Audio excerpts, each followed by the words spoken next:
Next మనకి third question వచ్చేసి prove that following are ఇర్రేషనల్స్. అందులో ఫస్ట్ క్వశ్చన్ వచ్చేసి 1/√2 అని ఉంటుంది.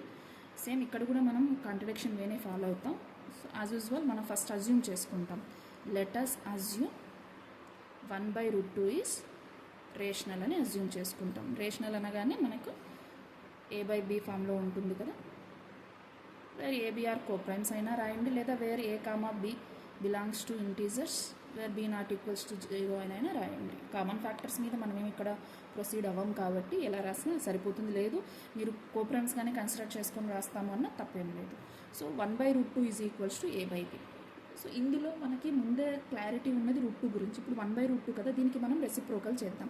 సో 1/√2ని రెసిప్రోకల్ రాసినప్పుడు a/b కూడా ఏమవుతుంది, రెసిప్రోకల్. అంటే ఇటుపక్క రెసిప్రోకల్ రాసినప్పుడు ఇది రెసిప్రోకల్ అవుతుంది. గుర్తుపెట్టుకోండి, ఇక్కడ అడిషన్ కానీ సబ్ట్రాక్షన్ కానీ జరగట్లేదు కాబట్టి నేను రెసిప్రోకల్ రాసుకోగలుగుతున్నాను. ఓకేనా?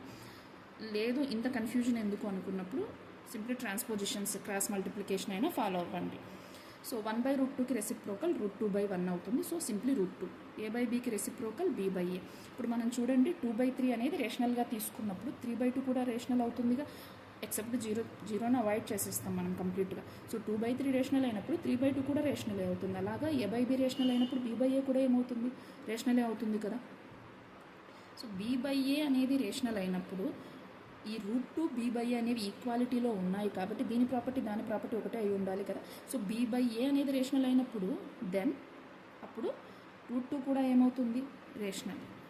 కానీ మనం ముందే ఎగ్జాంపుల్ క్వశ్చన్లో మనం చూస్తే అక్కడ √2 ఇర్రేషనల్ అని ప్రూవ్ చేయండి అనే క్వశ్చన్ ఉంటుంది కదా. అక్కడ మనం ముందే ఏం ప్రూవ్ చేసుకొని ఉంటామంటే √2 ఇర్రేషనల్ అని. మరి ఇక్కడ చూస్తే మనకేమొచ్చింది, రేషనల్. ఇది కాంట్రడిక్షన్ కదా, దిస్ ఈజ్ కాంట్రడిక్షన్. దేనికి కాంట్రడిక్షన్గా ఉంది, ఇది విరుద్ధంగా ఉంది అని చెప్తున్నాం. దేనికి విరుద్ధంగా ఉంది, √2 అనేది ఇర్రేషనల్ అనే దానికి. √2 ఇర్రేషనల్ అనేది మనకుంటే ఇక్కడ √2 రేషనల్ అనేది వచ్చింది. ఇది విరుద్ధంగానే ఉంది కదా దేనికి, √2 ఈజ్ ఇర్రేషనల్ అనే దానికి. So our assumption is wrong. ఎందువల్ల రాంగ్ అయింది, మనం 1/√2 రేషనల్ అనుకోవడం వల్ల రాంగ్ అయింది. కాబట్టి దేర్ఫోర్ 1/√2 ఈజ్ ఇర్రేషనల్ అని మనం కన్క్లూడ్ చేస్తాం. సో మనకి థర్డ్ క్వశ్చన్లో సెకండ్ సబ్ క్వశ్చన్ వచ్చేసి 7√5ని ఇర్రేషనల్గా ప్రూవ్ చేయమంటున్నాను. Same we can follow the contradiction way. Let us assume 7√5 is rational. Rational అనగానే మనకి p/q ఆర్ ఎల్స్ a/b ఫామ్లో రాసుకుంటాం. 7√5 is equals to a/b. So as I said, here you may write AB belongs to Z, B not equals to 0, or else you may mention ABR coprimes. Whatever you can write, both are correct. So to make the √5 as main variable, I am transposing 7. So ikkada 7 √5కి మధ్యలో operation ఏంటి అంటే into. So 7 into అని కదా మనం pronounce చేస్తాం. Into 7 అనేది at side వెళ్తే ఏమవ్వాలి, డివిజన్ జరగాలి. ఆల్రెడీ ఇక్కడ డివిజన్ జరుగుతుంది కాబట్టి ఇది డినామినేటర్లో ప్లేస్ చేసుకుంటాం. అంటే √5 is equals to a/7b. So a/b అనేది రేషనల్ అయినప్పుడు a/7b కూడా ఏమవుతుంది, రేషనలే అవుతుంది కదా. సో అప్పుడు మనం ఏం రాస్తాం, a/7b. So a/7b is rational. మరి ఇది రేషనల్ అయినప్పుడు దానికి ఈక్వల్గా ఉన్న √5 కూడా దెన్ అప్పుడు √5 ఈజ్ రేషనల్. కానీ √5 ఈజ్ రేషనల్ అనేది కరెక్టా, కాంట్రడిక్షన్ కదా.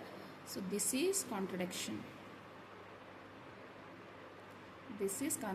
దేనికి విరుద్ధంగా ఉంది, తప్పు అని దేనివల్ల నువ్వు డిసైడ్ చేసావు, √5 అనేది ఇర్రేషనల్ అయితే మనకి రేషనల్ వచ్చింది కదా, అందుకు అది తప్పు అని చెప్తున్నాం. సో ఎందుకు ఇది రాంగ్ అయింది అంటే మన అజంప్షన్ వల్ల అయింది కాబట్టి. So our assumption is wrong అని రాస్తాం. So our assumption is wrong. Assumption wrong అయింది కాబట్టి రైట్ స్టేట్మెంట్ కన్క్లూడ్ చేస్తాం. Therefore 7√5 is irrational.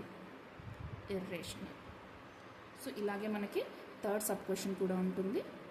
6+√2ని ఇర్రేషనల్ అని ప్రూవ్ చేయమన్నాడు కాబట్టి we can assume, let us assume 6+√2 is rational. So rational means it should be p/q form, or else a/b we can write. 6+√2 is equals to a/b, where ab are coprimes you may write, or else ab belongs to Z or ab coprimes, whatever you write. Okay, b not equals to 0. So to make root 2 as main variable, ఈ క్వశ్చన్స్లో అంటే first question కాకుండా మనం second question నుంచి గమనించినట్టయితే అందులో ఉన్న irrational number part ఏదైతే ఉందో దాన్ని మెయిన్ వేరియబుల్గా చేసుకుంటూ మిగతా వాటిని అటు సైడ్ ట్రాన్స్పోజ్ చేసుకుంటాం. సో ఇక్కడ 6కి రూట్ 2కి ఆపరేషన్ ఏంటి అంటే అడిషన్ జరుగుతుంది. సో +6 అనేది అటు సైడ్ ట్రాన్స్పోజ్ చేస్తే -6 అవుతుంది. సో ఇక్కడ మనకి ఎల్సిఎం పార్ట్ b అవుతుంది, దీనికి డినామినేటర్ 1 కదా, సో bతో డైరెక్ట్ మల్టిప్లై చేస్తాం. 6 × b 6b. దీన్నైతే నేను ఎప్పుడు మిక్స్డ్ ఫ్రాక్షన్ లాగా కన్సిడర్ చేస్తూ వస్తాను. ఒక ఫ్రాక్షన్ ఒక నెంబర్ ఉంది కాబట్టి మిక్స్డ్ ఫ్రాక్షన్ ఎలా సాల్వ్ చేస్తామో అలాగా 6 × b 6b అని రాసేస్తాను. సో a/b అనేది రేషనల్ అయినప్పుడు a - 6b/b కూడా రేషనలే అవుతుంది. So a - 6b/b is rational. మరి అది రేషనల్ అయినప్పుడు దానికి ఈక్వల్గా ఉన్న పార్ట్ రూట్ 2 కూడా ఏమవ్వాలి, దెన్ రూట్ 2 ఈజ్ రేషనల్. కానీ రూట్ 2 అనేది రేషనల్ కాదు కదా. So this is contradiction. ఏది కాంట్రడిక్షన్? రూట్ 2 ఇర్రేషనల్ అని, రూట్ 2 ఈజ్ రేషనల్ అనేది కాంట్రడిక్షన్.